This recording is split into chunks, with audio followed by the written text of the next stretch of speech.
Bom, gente, hoje nós vamos falar sobre hidrostática. Primeiro conceito que a gente tem que saber em hidrostática é a densidade. Densidade, na verdade, é uma razão entre massa e volume. Massa do corpo e o seu volume. A massa do corpo, ela é medida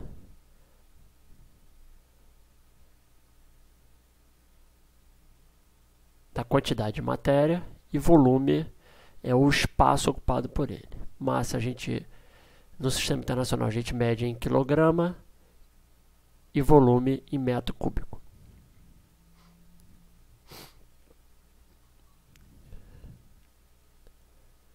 Unidade da densidade, então, para o sistema internacional vai ficar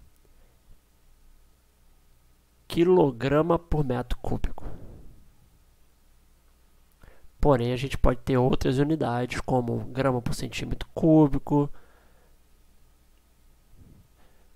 Outro conceito importante é pressão. Pressão a gente pode entender como uma relação entre força e área.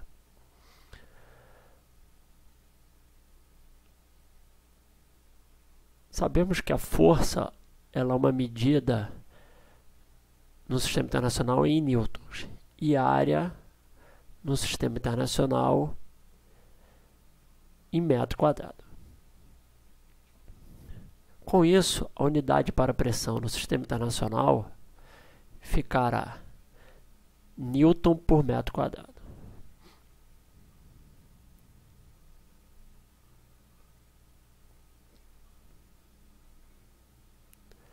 Porém, existem outras unidades. Eu poderia escrever aqui que newton por metro quadrado é o sistema internacional, mas poderia também ter a unidade como ATM ou milímetro de mercúrio. ATM é pressão atmosférica.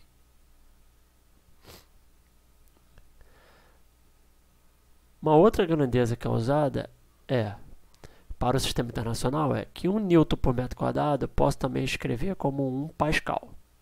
Ambas são o sistema internacional, newton por metro quadrado e pascal.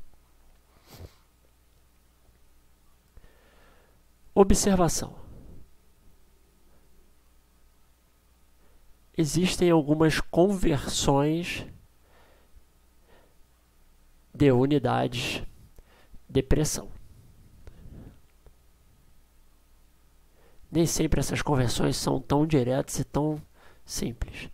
Então nós temos que ou gravar ou vai ser fornecido na questão. Então um ATM é aproximadamente 1 vezes 10 elevado a 5 pascal ou newton por metro quadrado. Ou um ATM é igual a 760 milímetros de mercúrio. Um exemplo qualitativo para a gente compreender um pouquinho o que seria a pressão. Imagina um prego. Você aperta esse prego entre os dedos. A cabeça do prego está no dedo da esquerda e a ponta do prego está no dedo da direita.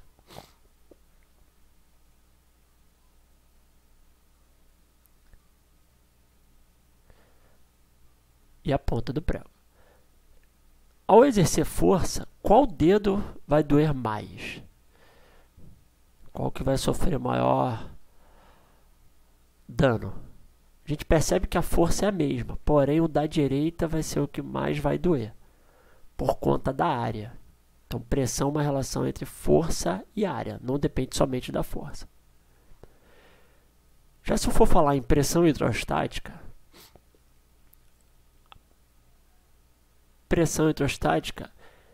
ela é a pressão exercida por um líquido, um fluido. No caso aqui, a gente pode imaginar, como exemplo, um recipiente cilíndrico, já que se não for cilíndrico, for qualquer tipo de cilindro, tipo de corpo que tenha as paredes não perpendiculares à base, vai dar um pouquinho mais de trabalho para calcular. Mas ali eu tenho um cilindro de área da base A e altura H. Como pressão é força sobre a área, a força que o líquido exerce sobre o fundo é o peso do líquido, que é mg sobre a área. Então, a pressão hidrostática é mg sobre a área. Mas massa é densidade vezes volume. Então, no caso, eu posso substituir no lugar da massa. Então, pressão hidrostática passa a ser densidade do líquido, volume vezes a gravidade sobre a altura, sobre a área. Como volume é a área vezes a altura, volume do cilindro é a área da base vezes a altura, podemos substituir no lugar do volume por A vezes a altura. A área é a mesma, eu posso simplificar com a parte de baixo. Lembrando aqui que a área da base vezes a altura é o volume. Aí a pressão hidrostática vai ficar densidade, gravidade vezes a altura. Reparem que não depende do volume, tá? A pressão hidrostática depende somente da altura. Com isso, podemos falar em lei de Stevens. A lei de Stevens fala o seguinte: imagina um recipiente com líquido. Se eu pegar um ponto A e um ponto B com uma diferença de altura entre eles, Stevens fala que a diferença de pressão entre o ponto A e o ponto B vai depender da densidade, da gravidade e da diferença de altura entre eles. O que isso significa? Isso traz algumas consequências para a gente. Uma delas é que se você tiver pontos, como o ponto A e o ponto B, no mesmo líquido, no mesmo nível, teremos a mesma pressão, ou teremos a diferença de pressão igual a zero. Então, repetindo, mesmo líquido, mesmo nível, mesma pressão.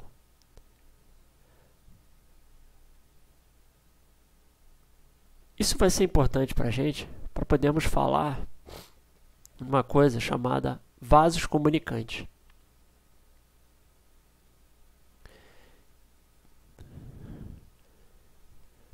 O que seria vasos comunicantes? Imagina um tubo no formato em U, que eu coloque um líquido não miscível com outro. Então, aqui representado por um líquido vermelho e um líquido azul. A gente vai perceber que vão existir dois pontos, o ponto A e o ponto B, que vão estar dentro do líquido 1. Se estão dentro do mesmo líquido, no mesmo nível, mesma pressão. Então, podemos falar que a pressão do ponto A é igual à pressão do ponto B. Porém, acima do ponto A e acima do ponto B, estão quantidade de líquidos diferentes. No ponto B, eu tenho um pedacinho de líquido 1. Já no ponto A, eu tenho um pedacinho, uma altura H2 de líquido 2. Então, a pressão exercida sobre o ponto A é a pressão externa mais a pressão do líquido 2. Já no ponto B, a pressão externa mais a pressão do líquido 1. O que é a pressão externa nesse exemplo? A pressão externa aqui é a pressão atmosférica, que no caso são iguais dos dois lados. Então, eu posso dizer que a pressão do líquido 2, que é D2, densidade 2, vezes gravidade, vezes a altura 2, é igual à pressão do líquido 1, que é densidade 1, gravidade e altura 1. A gravidade é a mesma de ambos os lados também, então ela eu posso cortar. O que vai nos restar ali é densidade do líquido 2 vezes a altura 2 é igual a densidade do líquido 1 vezes a altura 1. Observação, eu só posso aplicar essa fórmula se ambos os ramos tiverem pressão externa iguais. Por exemplo, estiverem abertos. Bom, galera, um bom exemplo de vaso comunicante seria um tubo em U aberto em ambos os ramos contém dois líquidos não miscíveis em equilíbrio hidrostático. Observe, como mostra a figura, que a altura da coluna do líquido 1 é de 34 centímetros. Então, vamos anotar aqui. altura 1, 34 centímetros. O que é a diferença de nível entre a superfície livre do líquido 2 do ramo da direita e a superfície de separação dos líquidos no ramo da esquerda é de 2 centímetros. Se ele quer dizer que a altura do líquido 2 é de 2 centímetros. Porque a altura é sempre da superfície livre é do líquido em contato com o ar, até a superfície que divide os dois líquidos. Então, para o líquido 1 lá, 34 centímetros, para o líquido 2, 2 centímetros.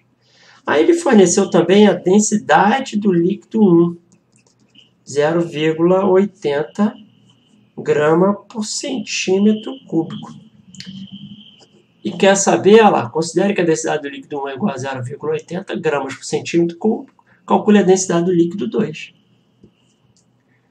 Como os dois ramos estão abertos, eu posso dizer que as pressões externas são iguais, que é igual à pressão atmosférica, eu posso dizer que densidade 1 vezes altura 1 é igual a densidade 2 vezes altura 2. Posso aplicar direto essa relação aqui. Só posso fazer isso quando os ramos estiverem abertos, que eu souber que as pressões externas são iguais. Senão eu teria que aplicar a pressão externa também. Densidade 1, ele forneceu. Vale 0,80. Altura 1, 34 centímetros. Densidade 2 é o que ele quer. E altura 2, 2 centímetros. Que eu posso simplificar. Aqui vai dar 1. E aqui vai dar 17. Então, 0,8 vezes 17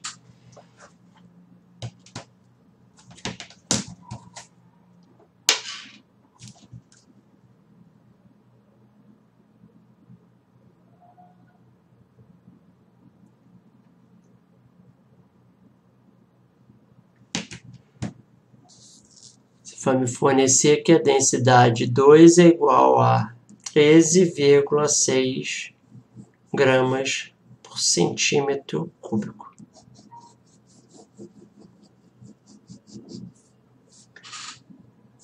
Tranquilo, gente? Então, seria essa um bom exemplo aí de vaso comunicante. Vamos falar agora sobre o princípio de Pascal. Ao aumentar a pressão num líquido, esse aumento ocorrerá em todo o líquido. Então, o princípio de Pascal diz que um aumento de pressão, se o líquido for incompressível, ocorrerá em todo o líquido. Consequências do princípio de Pascal. Uma delas é a prensa hidráulica, né? Então, uma das consequências é a gente falar sobre um sistema que a gente chama de prensa hidráulica. O que condiz como prensa hidráulica?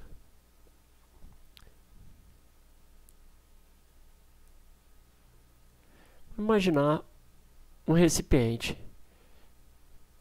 dois recipientes com áreas diferentes. Um do lado esquerdo, todos eles conectados com um com o outro e com o líquido. No da esquerda, com a área A1, eu faço uma força F1. No da direita, com uma força F2 sobre uma área A2. O aumento de pressão sobre o 1 é igual ao aumento de pressão sobre o 2. Como pressão é força sobre a área, posso afirmar que F1 sobre A1 é igual a F2 sobre A2. Porém, a relação da força aqui é com a área. Então, nós temos que tomar cuidado, né? Então, uma observação. A relação é com a área, não com o raio ou diâmetro. Repetindo, a relação é com a área, não é com o raio ou diâmetro. Então, se ele te der uma relação entre raio e diâmetro, fala tipo, o segundo cilindro tem o dobro do raio em relação ao primeiro. Você tem que transformar essa relação de raio e diâmetro em relação de área. Um exemplo. Imagina uma circunferência de raio R e diâmetro D. Ela vai ter uma área A, por exemplo. Agora, se eu pegar segundo a circunferência de raio 2R, ou 2D de diâmetro, a relação de área não vai ser o dobro, 2 vezes A, vai ser 4A. Por que isso? Porque a área da circunferência ela não é diretamente proporcional ao raio ou diâmetro. A área da circunferência, a gente aprendeu que é πr ao quadrado. Então, se você dobrar o raio ao quadrado, essa nova área vai ficar 4r ao quadrado, que é a consequência do 2 ao quadrado. Se a área fosse 3 vezes maior, o raio fosse 3 vezes maior, você teria 3 ao quadrado, ficaria 9. Um outro princípio que a gente vai ter que saber é o princípio de Arquimedes. O que o princípio de Arquimedes diz? Imagina um objeto flutuando, ele pode estar flutuando ou não, pode estar totalmente submerso, mas um objeto flutuando num líquido. Quais são as forças que atuam nesse corpo? Ele tem a força peso, vertical para baixo, e tem uma força de equilíbrio, que é a força que a gente conhece como força de empuxo. O problema é, essa força empuxo, ela depende de quê? Ela vai depender de alguns parâmetros. Um deles é do volume submerso, ou volume de líquido deslocado. Por que volume submerso ou volume de líquido deslocado? Porque a definição de empuxo é igual ao peso do líquido deslocado. Então, o objeto, para ocupar aquele espaço dentro do líquido, deslocou o líquido para a sua lateral. Então, empuxo é densidade do líquido vezes volume de líquido deslocado, que para a gente, vamos escrever como volume submerso.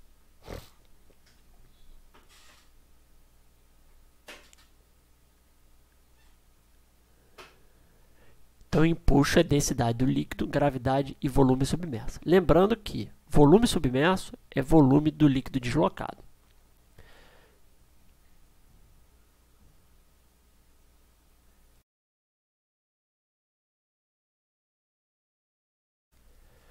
Galera, um exemplo de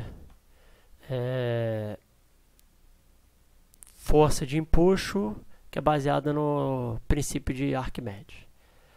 Primeiro ele fala uma bola de futebol cujo volume é igual a 4 litros e de massa igual a 0,3 quilogramas. É mantida totalmente submersa na água, presa ao fundo de uma piscina por meio de um fio inextensível de massa desprezível, massa e volume desprezível, como mostra a figura ao lado. Aí ele quer saber a força de tração do fio. Primeira coisa, eu tenho que passar esse volume aqui, ó. Unidade de litro é a mesma coisa que decímetro cúbico. Então, eu tenho 4 decímetros cúbicos, que é a mesma coisa que 4 vezes 10 a menos 3 metros cúbicos.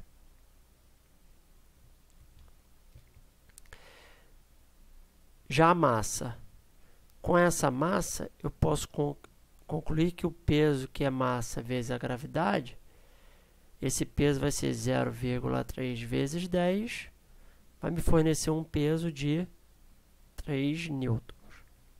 Então, quando eu olho para essa bola e vou analisar ela, que ela está dentro de um líquido,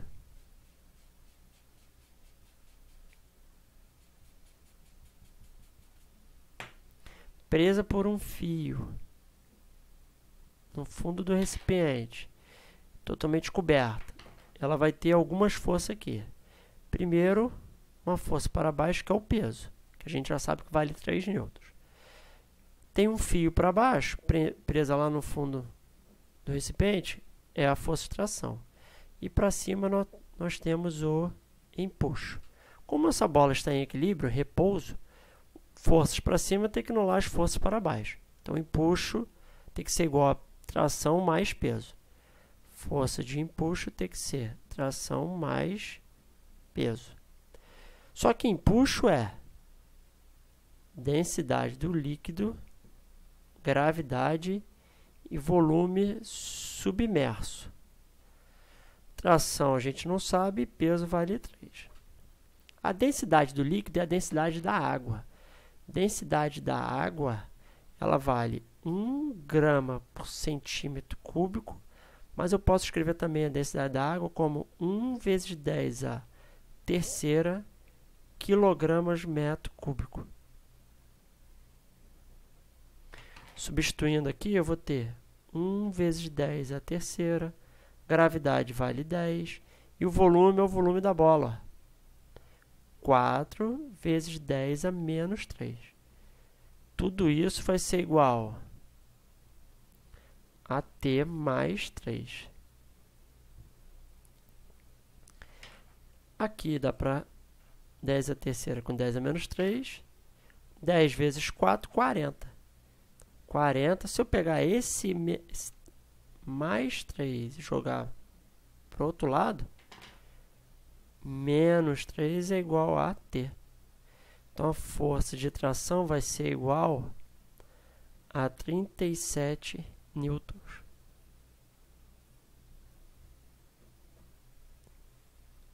Nesse caso, letra E.